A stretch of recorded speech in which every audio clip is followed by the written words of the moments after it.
Goose.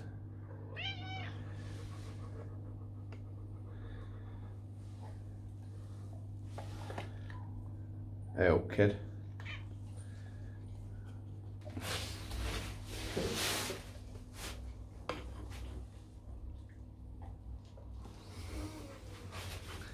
How do?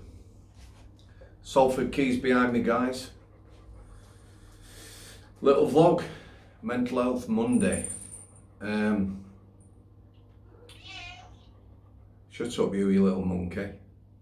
That's Stephen and Goose on the blanket together. They used to hate each other. They get on really well now. Life lesson there, guys.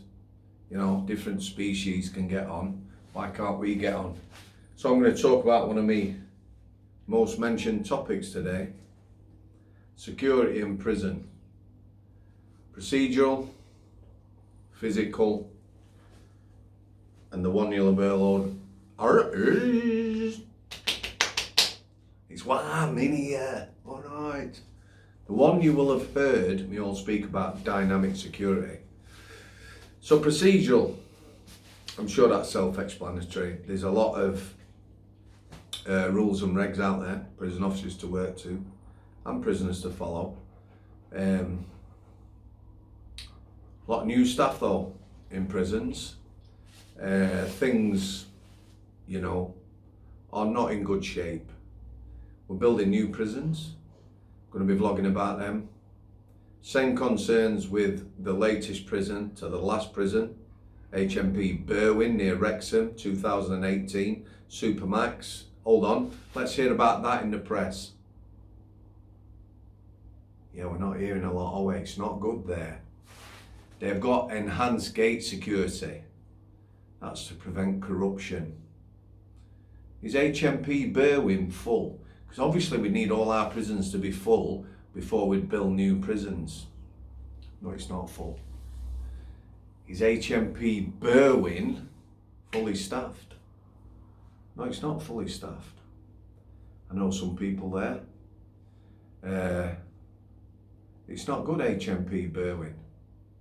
But we're building new prisons that are going to have the same problems as HMP Berwyn. So procedures, it is what it says. Physical again. Dogs, gates, bars, razor wire. Probably still paying a massive fine for using razor wire on top of our prison walls. We used to pay a massive fine for taking tobacco off prisoners and the like to Europe, human rights and all that stuff. So those two are dead simple. So let's talk about dynamic security. I've said it a lot. I'm sure you're fed up hearing it, but it is the real concerns right now. Dynamic security staff-prisoner relationships. There are none right now. There will be some prisoners who've remained in the same jail for a long time. There's been a lot of bang up the last 2 years, and they will know some staff.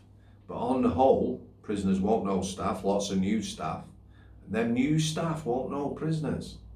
You know, they've never been on association like we used to be on K-Wing, 200 prisoners. Yeah, about 70 on each landing, 2 staff. I know everyone on the wing, me. Yeah, know the scallies, know the pad thieves. Eyes on them. Know the bullies, the good lads, the lads who'd give you a wink and a nod if something were going off. You know, if there were going to be a scrap on the 2's landing in a cell, somebody might tip you off. They weren't grassing, they didn't want banging up.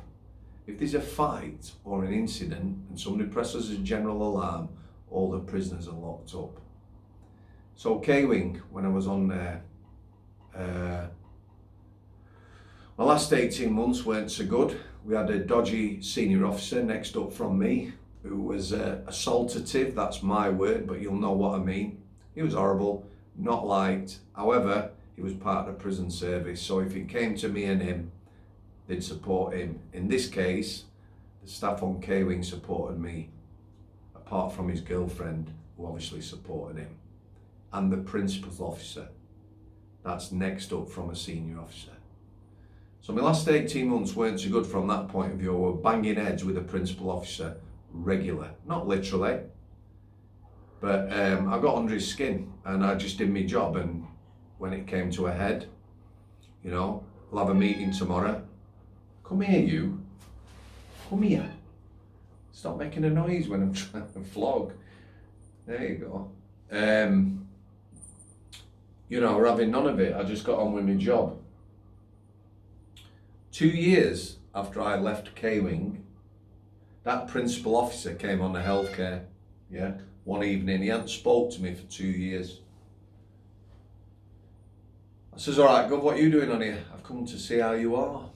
2 years it took him to come round and speak to me. I never had a problem with him other than the conflict and how he didn't deal with a bullying senior officer. Anyway, dynamic security, it was old time. Knew loads of lads on there, they knew you. They knew the staff that had sorting jobs out. I mean, now you've got a computer terminal in most prisons where they can sort a lot of applications out, you know, look at the finances, order the canteen. At that time, it was all paper application. So they still rely on prison staff to do a lot of work for them. It also kept it safe because it don't matter where I was in the jail. If I come into conflict with someone on E-Wing Outer or A-Wing, yeah, there'd be prisoners I knew. You know, might give someone, it's all right, Mr. Samworth, no need for that, or whatever. They'd word them up. I enjoyed my job. Most of the time I was happy. I was always smiling. I spoke to everybody. A lot of the strongest relationships, believe it or not, that I had with prisoners were or started with a restraint. Yeah. Lads down the block at Forest Bank who I'd later see at Strangeways got on really well. You know, our first meeting, our first words, we were scrapping, not literally, restraining someone. But you get a bit of a bond then, believe it or not, especially if you're legit, you know, you give them a bit of a squeeze, you're not on top. If somebody punched me, we've had this before, I don't care what some people think.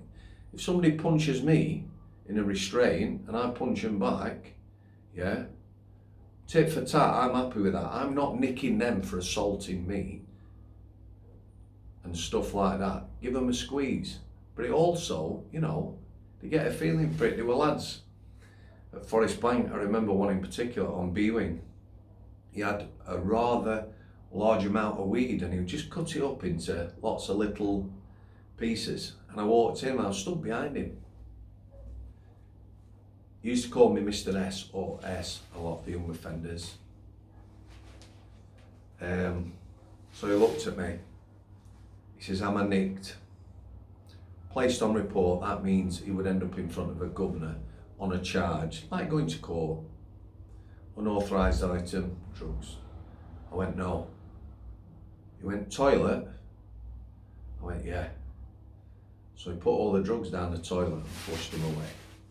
They were his and his co-defendant's drugs, yeah, all part of the game. They probably had shitloads more, but the thing was, we got on. We had a mutual respect, you know. He knew how I was. Yeah, some prison officers would be like, what, you let him put drugs down there? Yeah, of course I did. Put them down the toilet, don't be doing it again and taking a piss like that. Giving him a squeeze. Got rid of a lot of drugs like that at Forest Bank. They were everywhere, literally everywhere. And the actual placing somebody on report, it lost its worth, it lost its value, particularly at Strangeways. You know, you'd have a prisoner who'd done something wrong, so I'd place him on report. It'd have to be quite serious with me if I did that. You get in front of a governor, the prisoner would be asked how he pleaded, so he'd go guilty. Yeah, I got on with him, they'd go guilty. I'd say my bit, and then the governor had said, you want the other officer involved. But you don't need another officer. You've got the prisoner, he's gone guilty, I've given my bit, yeah, the other officer. That officer might be off next time that governor was in, that nicking got thrown out, became worthless. I stopped nicking people, mate. I didn't like nicking people anyway, you know. Sometimes it's punitive. So yeah, dynamic security is what made the job worthwhile for me. It's the hundreds of interactions, including with staff prisoners, you know. Loads of times you'd have, like Woody, Woody, you know, someone that big at side here, there's a con wanting to knock 7 bells out of me. Woody stood at side of me, yeah, and he'd be like that, why you being like that? What's your problem? You know, good cop, bad cop, it works, it does work.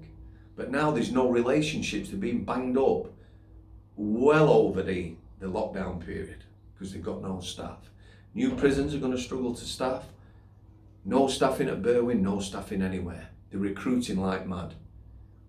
I speak to lots of people who are going into that job. I've never put nobody off. And there is people going into job. There's people who've read my book, yeah, seen the vlogs, they love them, and they're going into the job. So, you know, we must be doing something right, guys. We're encouraging people to go into the job, but we need to say how it is as well. Forewarned is best prepared, isn't it? So that dynamic security at the moment is very fragile. There won't be many staff-prisoner relationships. Even staff with new staff, senior managers and governors and things like that. All a bit fractured. So it's going to be a dodgy 12 months. I'm not sure whether we'll actually get back to the, shall we say, the good old days where prisoners are out on a landing with staff interacting, chatting, milling about, you know, mooching about, playing that game, cat and mouse, because that's what you're doing all the time. You know, as long as people are safe, I always used to say this, very cliched, so long as everyone's safe, no one gets badly hurt, then you're doing a good job. Drugs will always be there. Weapons in Strangeways and Forest Bank, same as in Mexican prisons, American prisons, prisons in France. Yeah, bladed weapons everywhere. I'm going to leave it there, guys. That's dynamic security. That's prison information. I'm going to put that on that little playlist. Okay, guys, thanks for coming. Another interview Wednesday and one the following Sunday, 6 p.m. both of them. Stephen's barking. There you go. Parting shot as always. Stevie. Stephen. Stevie. He's gone. Stephen. Here we go. What are you up to, you lad? Thanks for coming. I'll see you.